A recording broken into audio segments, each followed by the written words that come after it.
Vivez la passion du football à La Réunion avec le Blue Angel, bar, restaurant, lounge.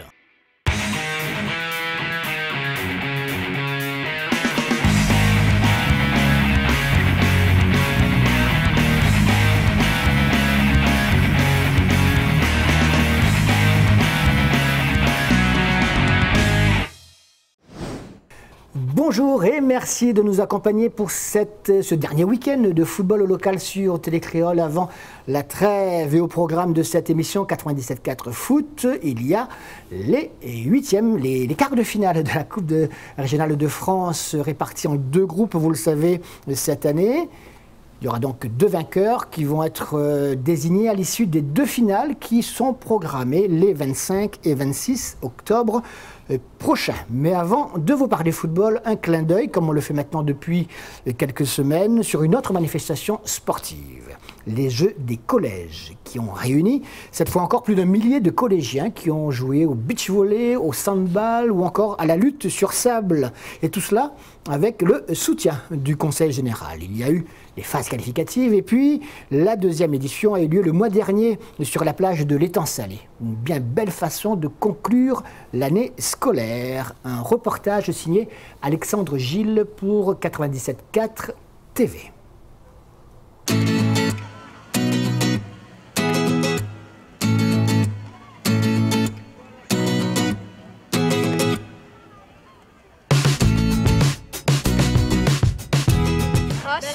C'est bien, c'est cool. Il fait chaud. Aujourd'hui, c'est une journée de fête en fait. Voilà. Le but, c'est de s'amuser. Ouais. On va s'amuser et ça va être cool. C'est des journées inoubliables. Alors nous sommes sur la plage de l'Étang Salé-les-Bains pour la deuxième édition des Jeux des collégiens 2014. On a déjà eu les Jeux régionaux le 21 mai en lycée en beach volley. La semaine dernière, le 11 juin, on a eu le beach volley collège en benjamin et minime. Et donc aujourd'hui, c'est la finale, je dirais, les derniers jeux départementaux des collégiens. Donc là, on a aujourd'hui le sandball et la lutte sur sable. On change de terrain. Alors le partenariat du Conseil général consiste surtout à nous aider sur le paiement des bus, les transports pour les marmailles et puis tout ce qui est organisationnel, tout ce qui est les t-shirts des Jeux des collégiens pour les gamins. L'UNSS, notre slogan, c'est plus que du sport. C'est-à-dire du sport, ils vont en trouver dans le monde fédéral, qui est aussi un de nos partenaires. Hein. Mais le côté éducatif, c'est qu'on va mettre l'accent sur le développement durable. Par exemple, aujourd'hui, l'ONF nous autorise à utiliser la plage d'Étang Salé, qui est sous sa responsabilité, en nous demandant de faire attention à la végétation, les patates à durand, les palmiers, les raisins de mer, etc. Mais nous, là, c'est de la rencontre, c'est pas, bien sûr, il y a un classement, mais ce n'est pas la compétition qui compte, c'est l'échange, la rencontre, le sport pour la santé. Ceux qui l'ont vécu une fois, ils savent qu'ils vont s'amuser, ils vont être entre copains, avec le pique-nique tiré du sac le midi, ils vont s'éclater, le soir, ils vont rentrer fourbus mais contents, avec un bon coup de soleil et prêts à remettre ça l'année prochaine.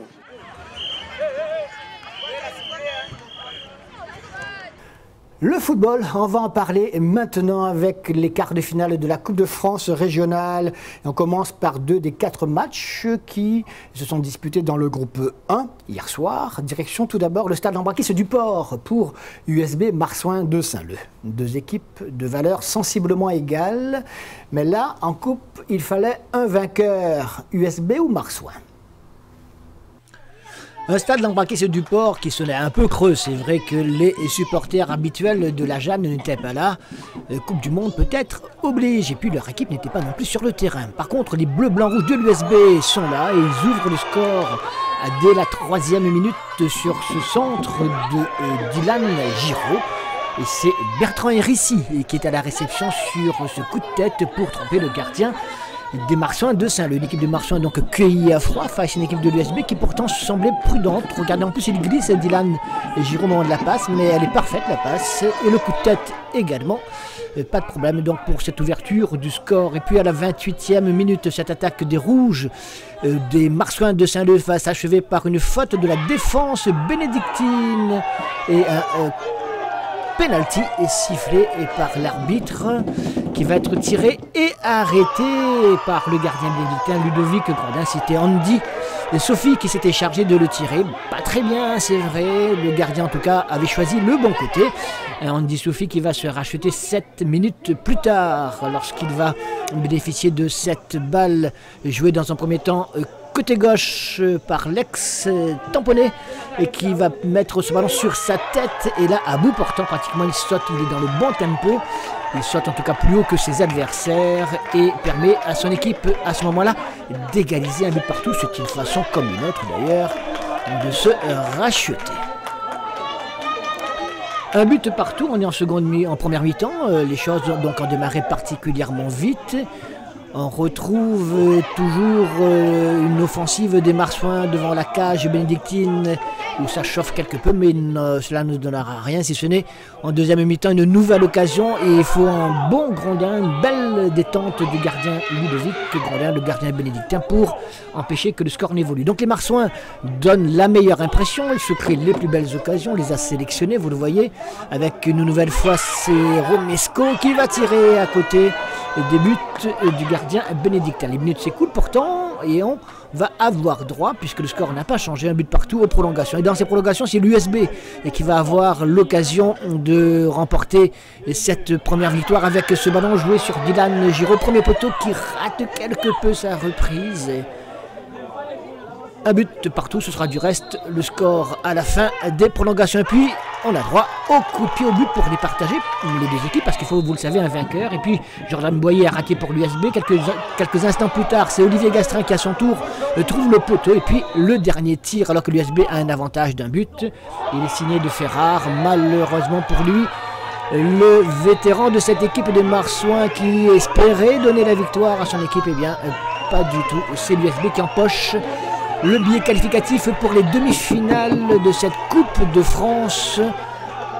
Une Coupe de France qui a souri par le passé à l'USB et on comprend la joie des joueurs bénédictins qui ne s'attendaient peut-être pas à un succès hier soir au stade Lambrakis du Port.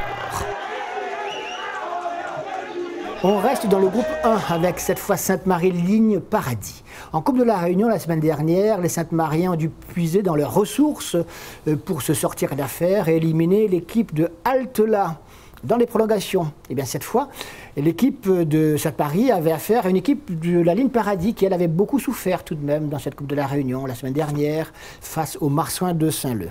Mais un match, on le sait, ne ressemble jamais ou pas toujours à un autre. Alors, exploit des joueurs de Saint-Pierre, de la Ligne Paradis, ou alors confirmation des Sainte-Mariens.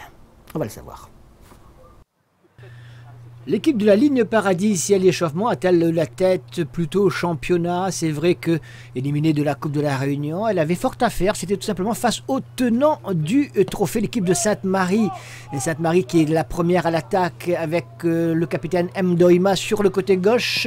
Un ballon qui est repris par un joueur que l'on découvre, Bourabia, à la 20e minute avec son numéro 7. Excellent joueur, je pense que avec ses partenaires, il devrait apporter, en tout cas il l'a déjà démontré hier soir, même si l'adversité n'est pas celle que l'équipe sainte-marienne va rencontrer au cours des prochaines semaines, voire des prochains mois, mais toujours est-il qu'il s'est montré à la hauteur de ce qu'on espérait de lui du côté de Sainte-Marie. C'est lui qui avait donc ouvert le score, et puis on voit le gardien Juanito Dijou, le gardien est obligé d'intervenir quelques minutes plus tard face à une nouvelle attaque sainte-marienne. On en restera là tout de même 1-0 à la pause, et puis en seconde mi-temps, cette échappée de Ben Yahaya à la 47e minute. On venait de revenir des vestiaires, c'est lui qui s'échappe et qui fait le break. 2-0 à ce moment-là.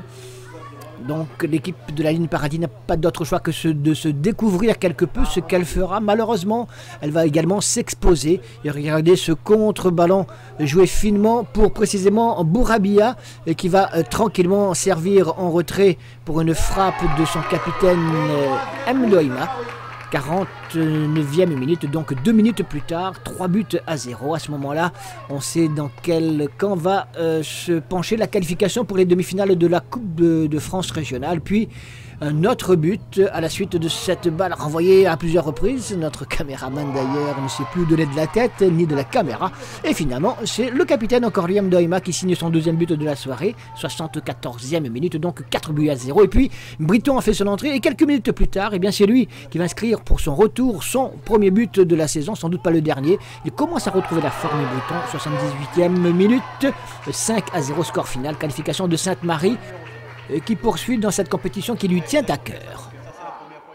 Saint-Pauloise, Piton-Saint-Leu. Déjà la semaine dernière, on nous avait proposé cette affiche dans le cadre des huitièmes de finale de la Coupe de la Réunion et les Saint-Paulois avaient gagné, difficilement en tout cas de justesse, 2-1 face aux banlieusards saint-leusiens. Ces derniers ont-ils pris leur revanche? Ont-ils donc réussi l'exploit face aux leaders du championnat de première division? On va le savoir tout de suite. Saint-Pauloise, Piton-Saint-Leu.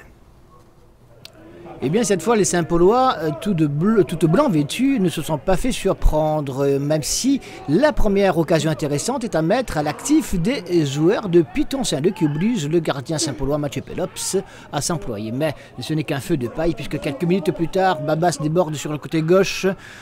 Un petit passement de jambes et ballon servi pour Dijoux qui ne se fait pas faute d'ouvrir le score et permettre à son équipe de se rassurer quelque peu. On est donc dans ce premier quart d'heure. La Saint-Pauloise mène par 1-0. Babas, très actif sur le flanc de cette attaque, aurait pu doubler la mise, mais sa frappe, vous le voyez, violemment renvoyé par la transversale. On passe en deuxième mi-temps, on change de coloris, on ne sait pas trop pourquoi, tout serait-il que les Saint-Paulois continuent sur leur lancée et c'est Manrik Tatel qui marque le deuxième but de son équipe, 2-0. Il y aura un troisième puis un quatrième. Alors le troisième but, parlons-en, avec Babas précisément qui a enfin été récompensé de son activité sur le front de cette attaque. 3-0, la Saint-Pauloise déroule tranquillement. Et le pauvre gardien de Piton-Saint-Leu sait que la soirée est bien plus compliquée que celle qu'il avait vécue la semaine dernière où son équipe a bien failli créer l'exploit. Une équipe de Piton-Saint-Leu qui pourtant continue à jouer quand même, à se créer des occasions, comme celle-ci par exemple, où cette faute de Besson permet aux joueurs banlieusards de Saint-Leu de bénéficier d'un penalty. Alors là, il va tenter une panenka, mais malheureusement, c'est raté. Il s'en veut, mais le but est refusé évidemment parce que le penalty doit être tiré directement. Une panenka, allez, les crampons qui tombent dans le gazon, qui frottent contre le gazon et ça fait donc ce que vous avez vu. Et toujours 3-0 et puis 4-0 la Saint-Pauloise clôture sur ce but de Hubert. Gérard Hubert qui n'avait pas eu la joie d'inscrire des buts depuis très longtemps. 4-0, Saint-Paul est en demi-finale. En image, on termine par Excelsior, 3 bassins. Là aussi, sur le papier, un match qui pourrait paraître déséquilibré. Excelsior évolue en première division, dans le haut de tableau. 3 bassins en deuxième division régionale.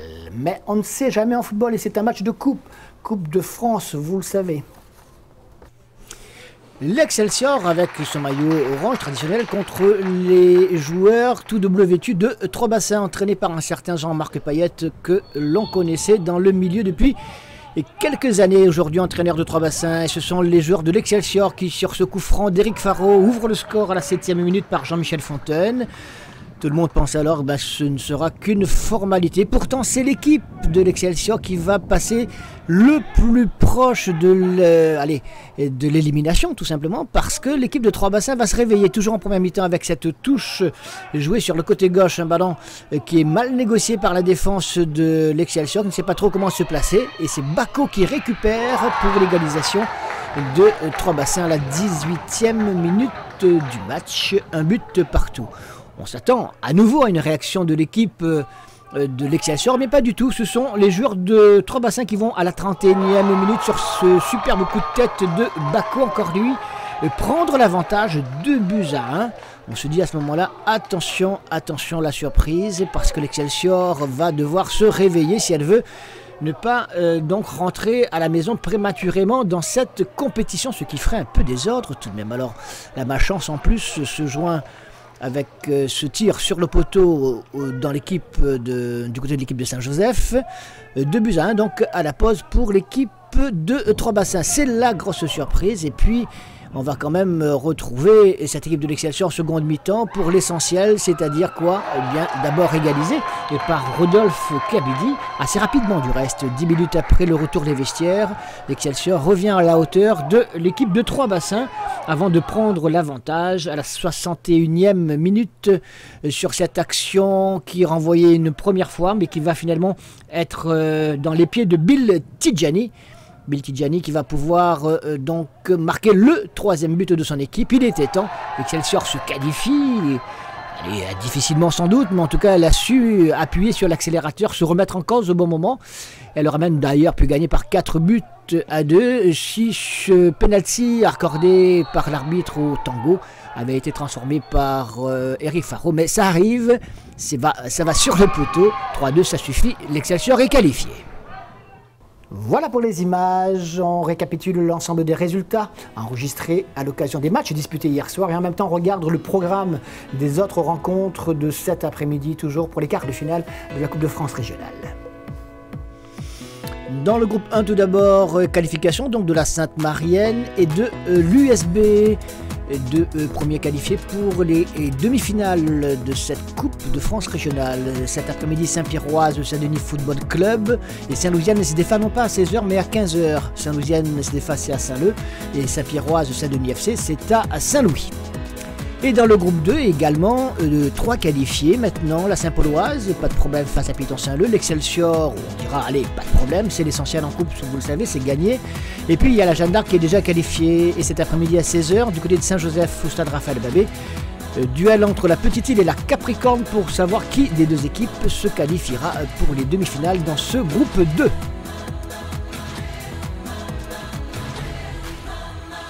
Je vous emmène maintenant faire un tour à Saint-Pierre, sur le front de mer, précisément au Blue Angel, pour quelques images souvenirs, quelques images sympathiques tournées à l'occasion d'une émission spéciale organisée par RER Sport, les vestiaires du foot, animé par Laurent Le Toulec.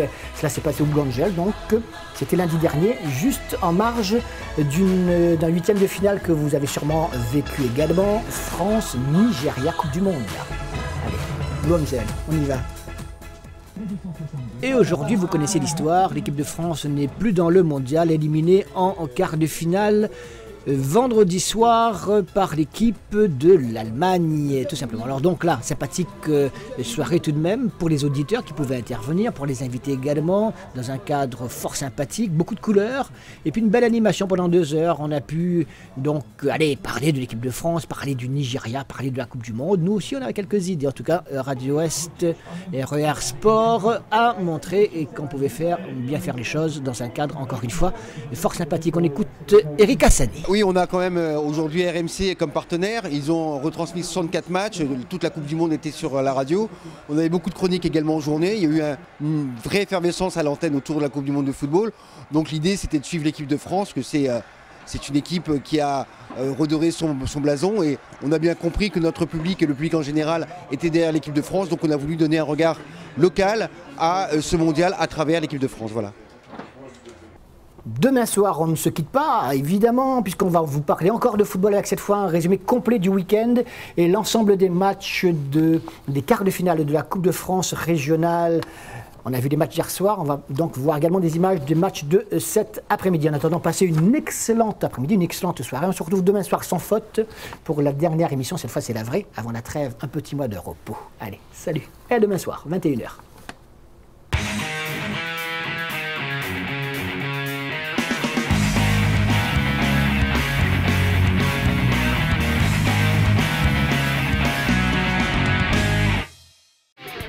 Vivez la passion du football à La Réunion avec le Blue Angel, bar, restaurant, lounge.